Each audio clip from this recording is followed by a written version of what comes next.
साहिब बंदगी नमस्कार। आज सदर कबीर साहिब की अगली साखी पर चर्चा करें।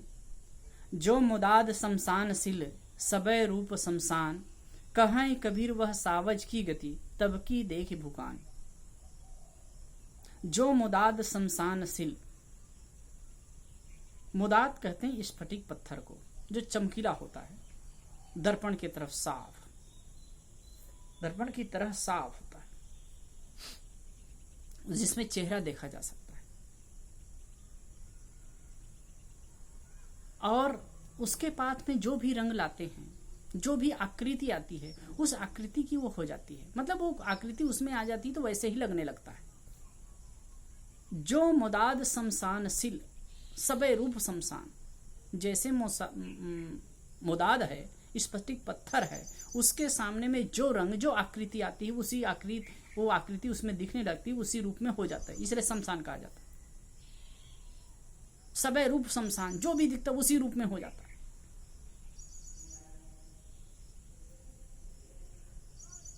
और कहें कबीर वह सावज की गति तब की देख भुकान। और ऐसी स्फटिक पत्थर के महल में, कांच के महल में अगर कुत्ता घुस जाए तो उसकी क्या दशा होगी? भूख भूख करके वो मर जाता है, अपने प्रतिबिंब को ही अपना प्रतिद्वंदी मान करके भूख भूख करके मर जाता है। इसमें बात है, पहले पंक्ति में जो साहिब कह रहे हैं, जो मुदाद शमशान सिल, जैसे स्फटिक पत्थर प्राप्त रंगों के अनुसार हो जाता है, जैसी आकृति होती है तो उसका प्रतिबिंब पड़ता है तो वैसे दिखाई देता है। जैसे कि कोई कलर हुआ, लाल कलर हो तो एकदम लाल लाल हो जाएगा, पीला है तो पीला पीला हो जाएगा। तो प्राप्त रंगों के अनुसार दिखता है। ऐसे ही हमारी जो मनोवृत्ति है, हमारा जो मन है, उसी वैसे ही रंग इसमें भी चढ़ता है। जैसे काम आया तो काममय हो जाता है, क्रोध आया तो क्रोधमय हो जाता है, लोभ आया तो लोभमय हो जाता है, मोह आया तो मोहमय हो जाता है, घृणा आई तो घृणामय हो जाता है, द्वेष आया तो द्वेषमय हो जाता है। जैसे विकार उठते हैं, जैसे भावनाएं उठती हैं, उसी प्रकार हमारा चित्त भी हो जाता है, हमारा मन भी हो जाता है, हमारी मनोवृत्ति हो जाती है। हमारी जो मनोवृत्ति है प्राप्त रंगों के अनुसार होती है, जैसे भावनाएं उठती है उसी हिसाब से हो जाती है। अब ये क्यों होता है? क्योंकि हम अपने आप को इन विकारों से अलग नहीं कर पाते, हम इससे अपने आप को अलग नहीं कर पाते हैं। इसलिए जो भावनाएं उठती हैं, जो विचार उठते हैं, जो विकार उठते हैं, उसी प्रकार हमारे चित्त भी हो जाता है, मन भी हो जाता है। मैं ये जो चित्त, मन या मनोवृत्ति कह रहा हूं, एक ही बात है। स्त्रीलिंग में कहते हैं तो मनोवृत्ति, मन की वृत्ति, मन का लपेट, मन का घेरा, अलग अलग भी उसका विभाग किया जा सकता है और उनको परिभाषित किया जा सकता है, लेकिन सामान्य स्तर पर मन की वृत्ति। और इस पुल्लिंग में प्रयोग करते हैं तो मन। तो हमारा जो मन है,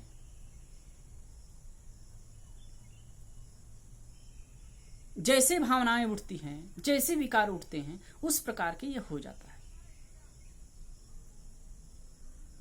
और वही चित्त को आंदोलित करता है। जब ये विकार उठते हैं तो हमारा जो चित्त है वो स्थिर नहीं रह पाता है, हम उस रूप में नहीं हो पाते, मतलब सहज नहीं रह पाते। सदर पूरन साहब ने कहा है, जा क्षण में वृत्ति जौन, ता क्षण में रूप तौन। जिस क्षण में जैसी हमारी वृत्ति होती है वैसा ही हमारा रूप हो जाता है।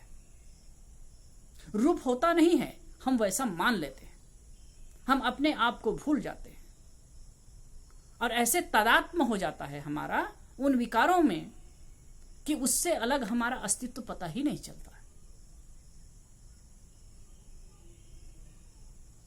विशेषता तो तब है जब हम उससे अपने आप को ऊपर उठा लें, अलग करें, लेकिन इतनी तादात्म्यता होती है, इतना हमारा एक मकड़ जाल की तरह विकारों का जाल बनता है हमारे जीवन में, हमारे मन में, कि हम उससे अपने आप को अछूता नहीं कर पाते, उससे अलग नहीं कर पाते।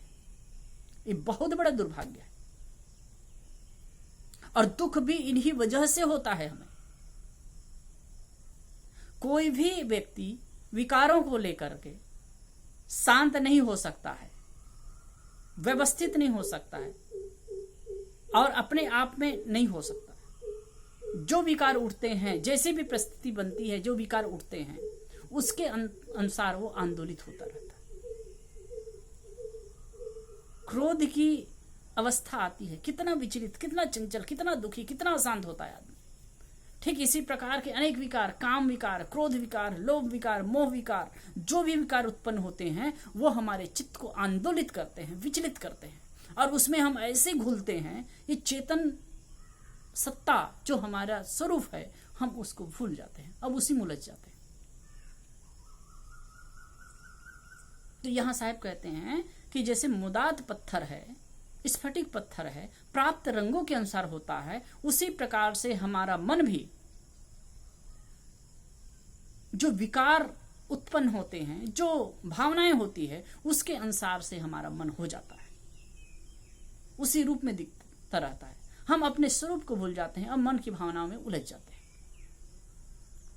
कहां कबीर वह सावज की गति तब की देख बुकान, वह सावज की गति, उस सावज की गति, सावज कहते हैं शिकार पशु को। यहां शिकार पशु से तात्पर्य नहीं है, यहां कुत्ते के लिए व्यंजना है। कुत्ता यदि शीश महल में घुस जाए, यदि स्फटिक पत्थर के महल में घुस जाए तो वो क्या है, अपने चेहरा देख करके भूख भूख करके मर जाएगा। कहा ही जाता है एक बार संयोग से एक शीश महल था, वहां कुत्ता घुस गया तो देखता है तो जिधर देखता है उधर एक कुत्ता है, तो उसको लगता है कि चारों तरफ से मुझे कुत्ते घेर लिए। वो भौंकने लगता है, तो भौंकने लगता है तो सब तरफ से वैसी आवाज आती है कि उसकी प्रतिध्वनि होती है और भूख भूख करके वो मर गया। ऐसे ही हम अपने मान्यताओं का, अपने भावनाओं का प्रत्यारोपण दूसरों पर करते हैं। ध्यान दीजिए, अपनी भावनाओं का प्रत्यारोपण दूसरों पर करते हैं और भूख भूख करके मरते हैं।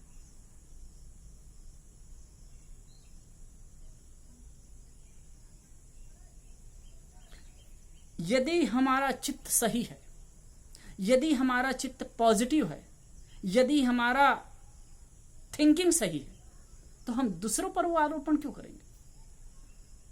आदमी जितना दुखी है, घर परिवार में, पति पत्नी में देखिए, भाई भाई में देखिए, एक दूसरे में आरोपण, तनिक सी बात में कैसे उलझते हैं लोग।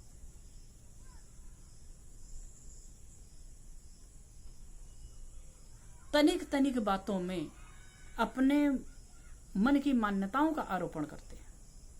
और हम जब गलत सोचते हैं ना, किसी के बारे में जब गलत सोचने लगते हैं तो वो फ्रीक्वेंसी उनके तक जाती है।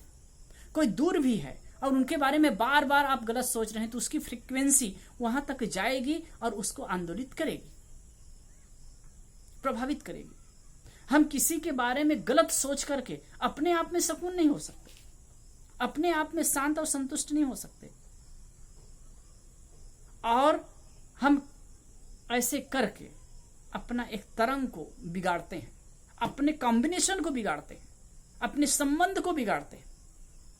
यदि पति पत्नी है, बार बार अगर पत्नी के बारे में पति गलत धारणा रखता है, गलत सोचता है, तो उनके बीच में जो एक केमिस्ट्री है वो तो खंडित होनी ही है, उसको नहीं रोक सकते फिर।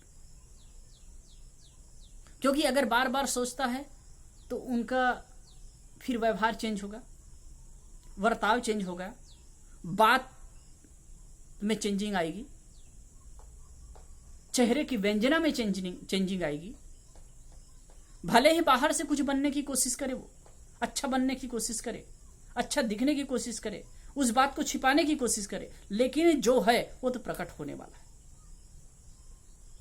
और हम कई बार होता है कि अपने अंदर की बात को छुपाने की चेष्टा करते हैं, वो संभव नहीं होता है साहब, छुपता नहीं है, वो तो प्रकट होना ही है।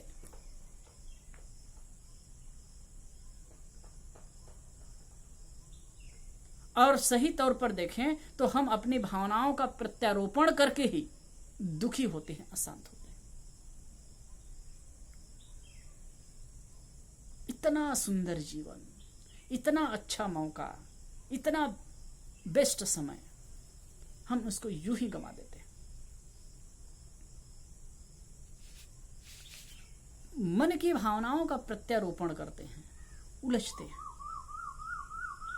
कभी कभी तो इतना सुंदर जीवन रहता है, सुंदर कॉम्बिनेशन वाला जीवन रहता है, घर परिवार में पति पत्नी के बीच में है, भाई भाई के बीच में है, थोड़ा बहुत मतभेद हुआ, थोड़ी बहुत बात हुई एक दूसरे की बात में, जैसे कि देरान जेठान है, सहज रूप से बात करूं, देरान जेठान है, थोड़ी थोड़ी बातों को अपने पति को लगा दिए, अब उसके बाद आपस में फिर झगड़ा शुरू, फिर दूसरों के बारे में गलत विचारते हैं। और जो कुछ अगर कहीं भाई भाई के बीच में धारणा अच्छी भी रही है, लेकिन पत्नी ने कह दिया कि कुछ गलत ऐसा है, अब उस बात को पकड़ लिया, अब उसकी भी दृष्टि वैसी होती है, फिर वो मन में जो धारणा हो गई उसकी कि ऐसा है, पत्नी ने बता दिया, अब जो धारणा परिपक्व हो गई उसमें उन्होंने एक प्रकार से अपना प्रत्यारोपण किया। तो ये बात जब उनके मन में बैठ गई तो वो भावना को अपने भाई में वैसे देखने लगता है, फिर कहीं भी कुछ भी करता है तो वैसी उनकी भावना हो जाती, नहीं ऐसा ही है। कई बार होता है हम आपस में व्यवहार में भी कुछ बातों को देख करके अपनी एक धारणा बना लेते हैं कि नहीं ऐसा है, लेकिन जब एनालिसिस करते हैं तो वैसा नहीं होता है। लेकिन आदमी का अहम ऐसे आड़े आता है कि उसका एनालिसिस साफ तब नहीं कर पाते, उसका समाधान नहीं कर पाते हैं, बैठ करके चर्चा नहीं कर पाते हैं, और धीरे धीरे गांठ बनने लगती है। अब ये गांठ उनको दुख देती है। यदि सुंदर जीवन जीना चाहते हैं तो अपनी भावनाओं पर कंट्रोल करिए, सबके बारे में अच्छा सोचिए। यदि आप किसी को कुछ नहीं दे सकते कोई बात नहीं, किसी के लिए अच्छा बोल नहीं सकते कोई बात नहीं, लेकिन अच्छा सोच सकते हैं, पॉजिटिव थिंकिंग को रख सकते हैं। अरे किसी के लिए नहीं, अपने लिए सोचिए, अच्छा सोच लीजिए। ये इतना लाख रुपए की औसत है, क्या कहा जाए। आप अच्छा सोचते हैं तो दूसरे का भला होता है या नहीं होता है उस बात को छोड़ दीजिए, लेकिन आपका भला होता है। आप तहदिल से अगर बैठ करके एक जो भारतीय परंपरा में सुंदर सूत्र बोलते हैं, सर्वे भवन्तु सुखिनः सर्वे सन्तु निरामया सर्वे भद्राणि पश्यन्तु मां कश्चित् दुख भाग भवेत्। ये जो भाव से आप कहिए, सर्वे भवन्तु सुखिनः सर्वे सन्तु निरामया सर्वे भद्राणि पश्यन्तु मां कश्चित् दुख भाग भवेत्। सभी निरोग हों, सभी सुखी हों, सभी निरोग हों, सबका कल्याण, सबका मंगल हो। ये भाव से आप अगर कहने लगेंगे ना, भाव से तह दिल से, आपका मन इतना मक्खन होगा और सबके प्रति आपकी संवेदना जो होती है वो अच्छी हो जाएगी। तो दूसरे का भला होता है या ना होता है उसको छोड़ दीजिए, आपका जो मन है मक्खन की तरह हो जाएगा ना, ये बहुत बड़ी बात है। अरे कम से कम दूसरे के लिए अच्छा विचारिए तो। और ऐसे करते रहेंगे, ऐसी भावना करते रहेंगे ना, तो सामने वाले के अंदर जो के पास में जो आपकी फ्रिक्वेंसी जाएगी वो भी बहुत कारगर होगी। फिर सामने वाला भी आपके लिए अच्छा विचारेगा, क्योंकि हम ये प्रकृति को जो देते हैं वही मिलता है हमको। इसलिए हम सबको चाहिए कि हम अपनी मनोवृत्ति को अच्छा करें, हम अपनी थिंकिंग को, अपनी भावनाओं को अच्छा करें, हम भावनाओं में न बहे, हम अपनी गलत मान्यताओं का प्रत्यारोपण दूसरों पर करते हैं और अपना संबंध बिगाड़ते हैं, अपना भविष्य बिगाड़ते हैं, अपनी स्थिति खराब करते हैं। कई बार होगा, आप देख सकते हैं, आप सोच सकते हैं, अपने पिछले जीवन में एनालिसिस कर सकते हैं कि कई बातें ऐसी होती है जिन बातों को लेकर के आप दुखी थे, आंदोलित थे और दूसरों को गलत मानते थे। आप एनालिसिस करते हैं तो आप खुद गलत ठहर जाते हैं, और सामने वाला किसी बात में गलत है तो है, आप क्यों गलत होते हैं। आप अपने भावना को अच्छी रखिए। सुखी रहने का यही तरीका है कि आप अपनी भावनाओं का प्रत्यारोपण दूसरों पर ना करिए, अपने आप में अच्छा रहिए। अगर भावनाओं देना है, भावना देना भी है तो अच्छी भावना को दीजिए, अच्छा सोचिए। कबीर साहब की तो एक साखी है, कहाँ कबीर चंडालो आई ताकर पांव फखारो भाई। एक पंक्ति है कबीर साहब की, कहाँ कबीर चंडालो आई ताकर पांव पखारो भाई। कितना बड़ा मनोविज्ञान है। कोई चंडाल भी आ जाए, चंडाल मतलब ऐसे जातिवाद नहीं, कोई दुष्ट व्यक्ति भी आ जाए तो भी उसके प्रति अच्छी भावना रखो, पांव पखारो। अगर ऐसी शुभ भावना जिसके अंदर है तो क्या दुखी हो सकता है? क्या विचलित हो सकता है? नहीं। हम सबको चाहिए कि ऐसी भावना रख करके अपने जीवन को उदात्त बनाएं, स्ट्रांग बनाएं। धन्यवाद साहेब बंदे।